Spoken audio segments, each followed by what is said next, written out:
నవీన జ్యోతిషం ఛానల్ ప్రేక్షకులకి నమస్కారం.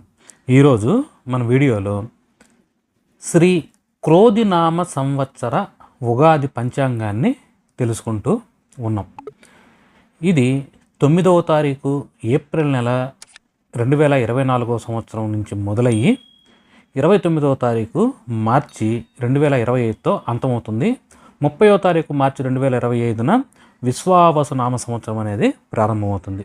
ఈ క్రోధినామ సంవత్సరం అంటే 2024 ఏప్రిల్ నుంచి 30వ తారీఖు మార్చి వరకు మధ్యగల కాలానికి మనము 12 లగ్నాల వారికి ఏ విధమైనటువంటి ఫలితాలని సూచిస్తుంది, గ్రహాల స్థితిగతులు ఏ విధంగా ఉన్నాయి, ఏ విషయాల్లో జాగ్రత్తగా ఉండాలి, ఏ విషయాల్లో మీకు మంచి జరగబోతుంది, ఇవన్నీ కూడా డీటెయిల్డ్గా తెలుసుకోబోతూ ఉన్నాం. ముందుగా ఈ వీడియోలోకి వెళ్ళేదానికి ముందు ఈ సంవత్సరంలో గ్రహాల స్థితిగతులు, ఈ క్రోధినామ సంవత్సరంలో గ్రహాల స్థితిగతులు ఎలా ఉన్నాయో ముందుగా తెలుసుకుందాం. 9వ తారీఖు ఏప్రిల్ నెల 2024వ తారీఖు శ్రీ క్రోధినామ సంవత్సర ఉగాది అవుతుంది. ఆ రోజు మేషంలో 24 డిగ్రీల దగ్గర గురు భగవానుడు సంచరిస్తూ ఉంటే, శని భగవానుడు కుంభంలో 20 డిగ్రీల దగ్గర సంచరిస్తూ ఉన్నాడు. ఇక మీనంలో, కన్యలో ఈ రెండిట్లో రాహుకేతువులు 21 డిగ్రీల దగ్గర సంచరిస్తూ ఉన్నారు. 1వ తారీఖు మే 24వ తారీఖున గురు భగవానుడు మేషాన్ని వదిలి వృషభంలో 0 డిగ్రీల దగ్గర సంచరిస్తాడు. అంటే మేషం నుంచి వృషభంలోకి వెళ్తారు. ఇక డిగ్రీలు కూడా చెప్తున్నాం. మనం గ్రహాల ఏ రాశిలో ఉన్నాయని మాత్రమే మనం పరిగణలోకి తీసుకురావట్లేదు. డిగ్రీలు 0 డిగ్రీయా, 30 డిగ్రీయా, 15 డిగ్రీయా, డైరెక్ట్లో ఉన్నాయా, రీడైరెక్ట్లో ఉన్నాయా, అన్నిటినీ కూడా కన్సిడర్ చేసి ఫలితాలు చెప్తున్నాం డిగ్రీతో సహా. తర్వాత 30వ తారీఖు జూన్ నెల 2024లో కుంభంలో 25 డిగ్రీల దగ్గర శని భగవానుడు వక్రంలోకి వెళ్తూ వెనక్కి నడుస్తాడు. అంటే 25 డిగ్రీల దాకా ఆయన రుజుమార్గంలో ముందుకు వచ్చి అక్కడి నుంచి మళ్ళీ శనికి వక్రం అనేది ప్రారంభమవుతుంది. ఇక 9వ తారీఖు అక్టోబర్ నెల 2024లో వృషభంలో 27 డిగ్రీల దగ్గర గురు భగవానుడికి వక్రం అనేది ప్రారంభమవుతూ ఉంది. ఇక 15వ తారీఖు నవంబర్ 2024 దగ్గర కుంభంలో 18 డిగ్రీల దగ్గర గురు భగవానుడు వక్ర త్యాగం చేసి మళ్ళీ రుజుమార్గంలో ముందుకి పయనిస్తూ ఉన్నాడు. ఇక ఇంగ్లీష్ సంవత్సరం ఈ సంవత్సరం 2024 అంతానికి వచ్చేటప్పుడు అంటే 31వ తారీఖు డిసెంబర్ 24 దగ్గర గురు భగవానుడు 19 డిగ్రీల దగ్గర వృషభంలో వక్రగతిలో, తర్వాత కుంభంలో 20 డిగ్రీల దగ్గర శని భగవానుడు రుజుగతిలో ఉన్నారు. ఇక మీనం కన్యలో రాహుకేతువులు 7 డిగ్రీల 24 సెకండ్ల దగ్గర వీళ్ళిద్దరూ సాధారణంగా వక్రంలోనే ఉంటారు. ఎప్పుడు కూడా వక్రంలోనే వక్రంలో తిరుగుతూ ఉన్నారు. ఇక 2025లో 4వ తారీఖు ఫిబ్రవరి 2025న గురు భగవానుడు వక్ర త్యాగం చేసి రుజుమార్గంలోకి వృషభంలో 17 డిగ్రీల దగ్గర ఆయన మారుతూ ఉన్నాడు. ఇక చివరగా 30వ తారీఖు మార్చి 2025న విశ్వావసునామ సంవత్సరం ఉగాది అనేది ఉంటుంది. ఈ ఉగాది ప్రారంభమయ్యేటప్పటికి గురు భగవానుడు 21 డిగ్రీల 30 సెకండ్ల దగ్గర వృషభంలో రుజుమార్గంలోను, శని భగవానుడు కుంభంలో 0 డిగ్రీల దగ్గర, ఇప్పుడే ఆయన కుంభం నుంచి మీనంలోకి వచ్చాడు. అంటే ఇప్పుడు మీనంలో 0 డిగ్రీల దగ్గర ఆయన ప్రారంభం అనేది ఇస్తున్నాడు. ఇక మీనం కన్యలో రాహుకేతువులు 2 డిగ్రీల 30 సెకండ్ల దగ్గర నడుస్తూ ఉన్నారు. ఇటువంటి గ్రహస్థితి 12 లగ్నాల వారికి ఎటువంటి ఫలితాలను సూచిస్తుందో ఇప్పుడు మనం తెలుసుకోబోతూ ఉన్నాం. ముందుగా ఇక్కడ నేను చెప్పాల్సిన పాయింట్ ఏంటంటే, సంవత్సర ఫలితాల్లో మనము గురువు, శని, రాహుకేతువులు మాత్రమే పరిగణలోకి తీసుకుంటారు. ఇక సూర్యుడు, చంద్రుడు, కుజుడు, బుధుడు, శుక్రుడు ఇటువంటి చిన్న చిన్న గ్రహాలు అంటే ఒక నెల రోజుల్లోనూ, ఒక 45 రోజుల్లోనూ, 2.5 రోజుల్లోనూ పయనించే చిన్న చిన్న గ్రహాలని మాస ఫలితాల్లో కానీ వార ఫలితాల్లో కానీ మనం తీసుకుంటూ ఉంటాం. మీకు డీటెయిల్డ్గా ఇవి కావాలంటే మాస ఫలితాలు కానీ వార ఫలితాలు కానీ మనం అప్డేట్ చేసినప్పుడు ఒకసారి ఆ వీడియో కూడా చూడండి. ధనస్సు లగ్న జాతకులకి శ్రీ క్రోధినామ సంవత్సరం అనుకూలమైనటువంటి ఫలితాలని సూచిస్తూ ఉంది. చక్కనైనటువంటి సంవత్సరం, ఎక్కువ శాతం అనుకూలమైనటువంటి ఫలితాలే వస్తూ ఉన్నాయి. లగ్న బలం మాత్రం సంవత్సరం అంతా లేకుండా సగం వరకే ఉంది. ఎప్పుడెప్పుడు ఉందో కూడా చెప్తాను, వీడియో చివరి వరకు చూడండి. ఎవరికి కూడా ఏ సంవత్సరము కూడా అన్నీ అనుకూల ఫలితాలే రావు, అన్నీ వ్యతిరేక ఫలితాలే రావు. కొంతమందికి అనుకూలతలు ఎక్కువ ఉంటూ ఉంటాయి, కొంతమందికి తక్కువ ఉంటూ ఉంటాయి. అంతవరకు ఓకే. ఈ సంవత్సరం మీకు లగ్న బలం అనేది లేకుండా అయితే లేదు, సగం వరకు ఉంది. గత సంవత్సరం అయితే పూర్తిగా ఉన్నింది. తర్వాత ఈ సంవత్సరం అంతా కూడా మీకు కలిసి వచ్చేటటువంటి అంశాలు కొన్ని ఉన్నాయి, కొన్ని జరిగేటటువంటి మంచి ఉన్నాయి. ముందు అవి చెప్పుకొని తర్వాత తీసుకోవాల్సినటువంటి జాగ్రత్తలకి వెళ్దాం. ఈ సంవత్సరం అంతా కూడా మీకు మానసిక ప్రశాంతత ఉండబోతూ ఉంది. సమస్యలు ఎన్నైనా ఉండనివ్వండి, సమస్యలన్నీ ఒకవైపు, మీరు ఒక్కరే ఒకవైపు అన్నట్లుగా ప్రశాంతంగా ఉండేదానికి ప్రయత్నం చేస్తారు. మీ ఇంట్లో శుభకార్యాలు జరిగేదానికి సంవత్సరం అంతా కూడా అనుకూలత ఉంది. ఎవరైతే సంతానపరమైనటువంటి సమస్యలతో ఇబ్బంది పడుతూ ఉన్నారో వాళ్ళకి ఆ సమస్యలు తీరబోతూ ఉన్నాయి. కొంతమందికి సంతానం ఉండి వాళ్ళతో సమస్యలు ఉంటాయి, కొంతమందికి సంతానమే లేకుండా ఉంటుంది. ఎవరెవరికి సమస్యలకు తగ్గట్టుగా సంతానపరమైనటువంటి సమస్యలన్నిటికీ కూడా ఈ సంవత్సరం అనేది ఒక పరిష్కారం అనేది తప్పకుండా సూచించి వెళ్తుంది. ఎవరైతే షేర్ మార్కెట్లు ఇవి చేస్తూ ఉన్నారో వాళ్ళకి అనుకూలమైనటువంటి కాలమే. ప్రేమికులకి చక్కనైనటువంటి ఫలితాలు వస్తూ ఉన్నాయి. సక్సెస్ రేటు ఎక్కువగా ఉంది, ప్రేమికులు కూడా బాగుంది. డిగ్రీ ఆ పైన చదివేటటువంటి వాళ్ళకి, అంటే పిహెచ్డి ఇవి చేసే వాళ్ళకి కానీ, రీసెర్చ్ ఇవి చేసే వాళ్ళకి కానీ, లేదా సైంటిస్టులు ఇటువంటి వాళ్ళకి మాత్రము చాలా అనుకూలత అనేది ఉంది.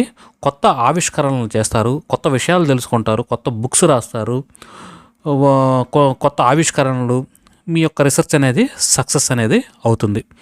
ఈ విధంగా ఈ సంవత్సరం అంతా కూడా అనుకూలతలు వస్తూ ఉన్నాయి. ఇంకా చెప్పుకుంటూ ఉంటే విదేశీయానానికి అనుకూలత అనేది ఎక్కువగా ఉంది. విదేశాల్లో ఎవరైతే వెళ్ళి ఆల్రెడీ స్థిరపడి ఉన్నారో వాళ్ళకు కూడా అక్కడ కంఫర్ట్ లెవెల్స్ అనేవి బాగుంటాయి.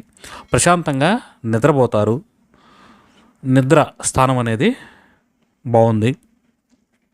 మెడిటేషను ఇవి చేసుకునేదానికి అద్భుతమైనటువంటి కాలము. ఖర్చుల్ని తగ్గిస్తారు. వీలైనంత వరకు మీ యొక్క ప్లానింగ్తోనో ఫైనాన్షియల్ మేనేజ్మెంట్తోనో ఏదో ఒక విధంగా ఖర్చుల్ని తగ్గించేటటువంటి ప్రయత్నం చేస్తారు. ఇలా ఈ సంవత్సరం అంతా కూడా మీకు కలిసి వస్తూ ఉంది. ఇంకొన్ని అంశాలు ఉన్నాయి, అవి కొంత సమయంలోనే కలిసి వస్తూ ఉన్నాయి. ఆ సమయం ఎప్పుడు అంటే 9వ తారీఖు అక్టోబర్ నుంచి 4వ తారీఖు ఫిబ్రవరి 2025 మధ్య ఈ కాలంలో జరిగేటటువంటి కొన్ని అద్భుతాలు ఉన్నాయి. ఈ కాలంలోనే మీకు లగ్న బలం అనేది కూడా మంచిగా ఉంది. మిగతా టైంలో లగ్న బలం అనేది లేదు.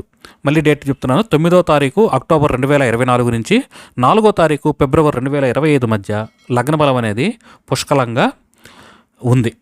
ఈ సమయంలో జరిగేటటువంటి మంచి ఏంటయ్యా అంటే, లగ్న బలం పుష్కలంగా ఉన్న కారణం చేత మీకు ఇతర గ్రహాలతో పని లేదు. అనుకూలంగా ఉన్నా వ్యతిరేకంగా ఉన్నా దాన్ని తట్టుకునేటటువంటి సామర్థ్యం ఉంటుంది. శ్రద్ధ, సబూరి అంటారు కదా, ఓపిక, సహనం ఇవి మీకు వస్తాయి. అంటే వ్యతిరేకంగా జరుగుతూ ఉంటాయి. కొంతమంది కృంగీకరించి నశించిపోతూ ఉంటారు, సూసైడల్ అటెంప్ట్ ఇట్లాంటివి చేస్తూ ఉంటారు. కానీ లగ్నబలం ఎప్పుడైతే ఉంటుందో ఇలాంటివి ఏమి చేయరు. సమస్యలు మనుషులు కాబట్టి ఇంకెవరికి వస్తాయి, మానులకు వస్తాయా అన్న ఆ విధంగా మీరు వెళ్తూ ఉంటారు. అంటే ఇక్కడ సమస్యలు వస్తాయని చెప్పడం నా ఉద్దేశం కాదు. అంటే ఆ విధమైనటువంటి ఫలితాలు లగ్న బలం అనేది సూచిస్తుంది అనమాట. అందువల్ల లగ్న బలం అనేది బాగుంది. అందువల్ల సెల్ఫ్ కాన్ఫిడెన్స్ లెవెల్స్ బాగుంటాయి. మీ మీద మీకు ఒక నమ్మకం అనేది ఏర్పడుతుంది. మీరు అనుకున్న దాన్ని మీరు దృఢంగా నమ్ముతారు. విల్ పవర్ అనేది ఎక్కువగా ఉంటుంది. కొత్త కొత్త విషయాలు నేర్చుకుంటారు. కొత్త కొత్త శాస్త్రాలు కూడా చదువుతారు. అంటే శాస్త్రాలు అంటే ఇంతకుముందు శాస్త్రాలు అనేవాళ్ళం, ఇప్పుడు ఎవరికి సంబంధించినటువంటి సబ్జెక్టు. ఇప్పుడు సాఫ్ట్వేర్ ఇంజనీర్లు అనుకోండి, వాళ్ళకు దానికి సంబంధించినటువంటి కోర్సు చేయటము, అలా ఏదో ఒక విషయాన్ని నేర్చుకుంటూ ఉంటారు. మేధస్సు అనేది పెరుగుతుంది, జ్ఞాపక శక్తి కూడా పెరుగుతుంది. ఇలా ఈ సమయం అనేది ఉండబోతుంది. దీనికి తోడు సుఖస్థానం అనేది బాగుంది. అంటే సుఖస్థానం అంటే కొంతమంది రోజుకి 500 సంపాదిస్తారు, ప్రశాంతంగా ఉంటారు. కొంతమంది రోజుకి ₹1,00,000 సంపాదిస్తారు, అయినా వాళ్ళకి పనుకుంటే ప్రశాంతత అనేది ఉండదు. అలా ఇది సుఖస్థానం మీద ఆధారపడి ఉంటుంది అనమాట. అటువంటి సుఖస్థానం మీకు బాగున్న చేత మీకు ఏమున్నాయి ఏమి లేవు ఇవన్నీ పక్కన పెడితే కొంత తృప్తికరంగా సుఖంగా ఉంటారు. ఉన్న వాటిని వాడుకుంటూ ఉంటారు. ఈ విధంగా సుఖస్థానం అనేది బాగుంది. మాతృపరంగా బాగుంది. తల్లిగారికి సంబంధించినటువంటి ఆస్తిపాస్తులు రావటము, తల్లిగారి ఆరోగ్యం కుదుటపడటము, ఇలా మంచి జరుగుతూ ఉంటుంది. గృహం కొనుక్కునేదానికి ఇది చక్కనైనటువంటి కాలము. 9వ తారీఖు అక్టోబర్ నుంచి 4వ తారీఖు ఫిబ్రవరి మధ్య గృహ కొనుగోలుకు సంబంధించినటువంటి ఫలితాలు లాభిస్తాయి. గృహాన్ని కొనుక్కోవచ్చు. విద్యార్థులకి ఈ సమయం అనేది అద్భుతమైనటువంటి కాలము. ఇక పూజలు పునస్కారాలు చక్కగా చేస్తారు. భక్తి అనేది పెరుగుతుంది. దైవ కృప అనేది మీ మీద ఉంటుంది, గురు కృప అనేది మీ మీద ఉంటుంది, పెద్దల గురువుల ఆశీర్వాద బలం అనేది మీకు చక్కగా కనిపిస్తూ ఉంది. ఈ సమయంలో బ్యాంకు బ్యాలెన్స్లు కూడా వృద్ధి చెందుతాయి. ఇక్కడ భాగ్యస్థానం బాగుందంటారు. అంటే భాగ్యం అంటే ఒక ధనమనే కాదు, పుత్ర పౌత్రాది అన్నీ కూడా అనమాట. అంటే సుఖము, ఆనందము, డబ్బులు, విద్య అన్నీ కలిపితేనే భాగ్యం అంటారు. అటువంటి భాగ్యస్థానం అనేది మీకు చాలా చక్కగా ఉంది. తండ్రి గారితో మీ సంబంధ బాంధవ్యాలు వృద్ధి చెందుతాయి. పూజలు పునస్కారాలు చేస్తాము, భక్తిగా ఉంటారు. దూర ప్రాంత ప్రయాణాలు మీకు కలిసి వస్తాయి. దూర ప్రాంత ప్రయాణాలు కూడా చేస్తారు. పుణ్యక్షేత్ర దర్శనము ఇవి కూడా మీకు ఉన్నాయి. ఈ విధంగా ఈ సమయం అనేది మీకు కలిసి వస్తూ ఉంది.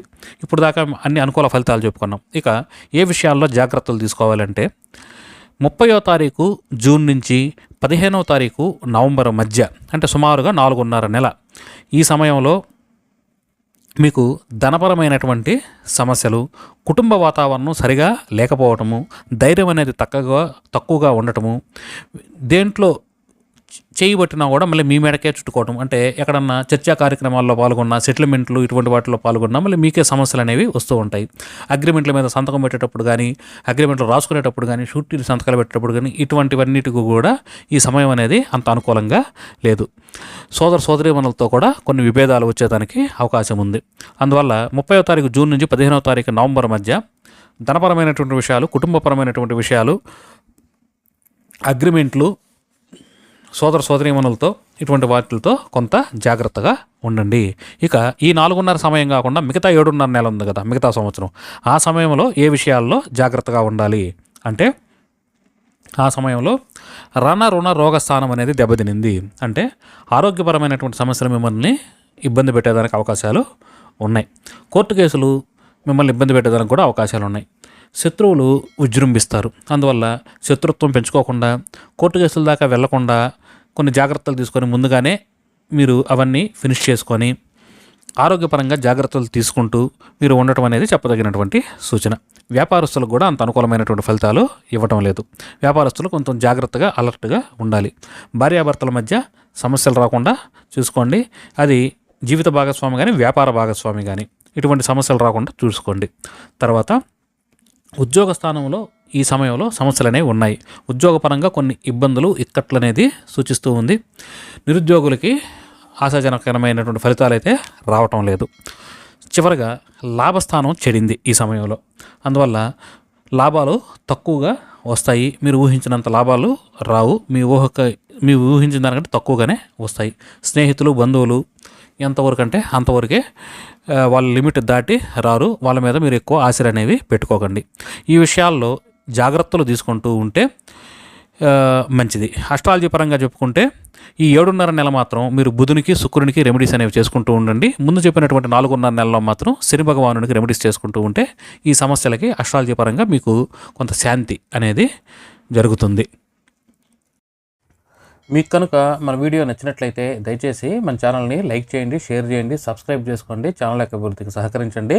నవీన జ్యోతిషం తెలుగు అనే టెలిగ్రామ్ గ్రూప్లో కూడా జాయిన్ అయ్యేదానికి ప్రయత్నం చేయండి. మీకు ఎటువంటి సందేహం ఉన్నా కామెంట్ రూపంలో నాకు తెలియజేస్తే తప్పకుండా మీ కామెంట్కి అయితే రిప్లై ఇస్తాము. దీంట్లో ఎటువంటి సందేహము లేదు. ఎవరైతే తన వ్యక్తిగత జాతకాన్ని అనాలిసిస్ చేయించుకోవాలని అనుకుంటారో వాళ్ళు మాత్రం డిస్ప్లే అయ్యేటటువంటి నెంబర్కి ఫోన్ చేసి అపాయింట్మెంట్ తీసుకొని మీ వ్యక్తిగత జాతకాన్ని చెప్పించుకోవచ్చు. ఎప్పుడైతే మీ వ్యక్తిగత జాతకాన్ని చెప్పించుకుంటారో ఆ వ్యక్తిగత జాతకంలో ఉన్నటువంటి ఫలితాలని చెప్పడానికి వీలవుతుంది. అంటే మీ యొక్క జాతకాన్ని మీరు తెలుసుకున్నప్పుడు అది చాలా ఖచ్చితంగా మీకు సరిపోయేదానికి కూడా ఆస్కారం ఉంది. మీ యొక్క జాతకంలో ఉన్నటువంటి దోషాలు మీరు కనుక పరిహారం చేసుకుంటే అవి మీ జీవితాంతం మిమ్మల్ని రక్షిస్తూ ఉంటాయి. అంతేకాకుండా మనం వీడియోలో చెప్పుకున్నటువంటి రెమెడీస్ అవి గోచార రెమెడీస్ కాబట్టి అది మనం వార ఫలాలకు చెప్పుకుంటే వార ఫలాల వరకు, మాస ఫలాలకు చెప్పుకుంటే మాస ఫలాల వరకు, సంవత్సర ఫలాలకు చెప్పుకుంటే ఒక సంవత్సరం వరకే పనిచేస్తాయి. అదే మీ జాతకాన్ని కనుక మనం విశ్లేషణ చేస్తే అది మీ జీవితాంతం కూడా పనిచేస్తాయి. ఒక్కసారి కనుక మీరు మీ జాతకాన్ని విశ్లేషణ చేయించుకొని మీ దోషాలను కనుక పరిహారం చేసుకుంటే అక్కడి నుంచి మీ జీవితం చాలా ఉన్నత స్థితిలోకి వెళుతుందని చెప్పడంలో ఎటువంటి సందేహము లేదు. సరే, ఈ వీడియోని ఇంతటితో ముగిద్దాం. మనం వార ఫలాలు, మాస ఫలాలు, సంవత్సర ఫలాలు, ఉగాది పంచాంగం అన్నీ చెప్పుకుంటున్నాం కదా. అన్ని వీడియోలు ఫాలో అవుతూ ఉండండి. మరి ఒక మంచి వీడియోలో మనం అతి త్వరలో కలుసుకుందాం. అప్పటి వరకు సెలవు. నమస్కారం.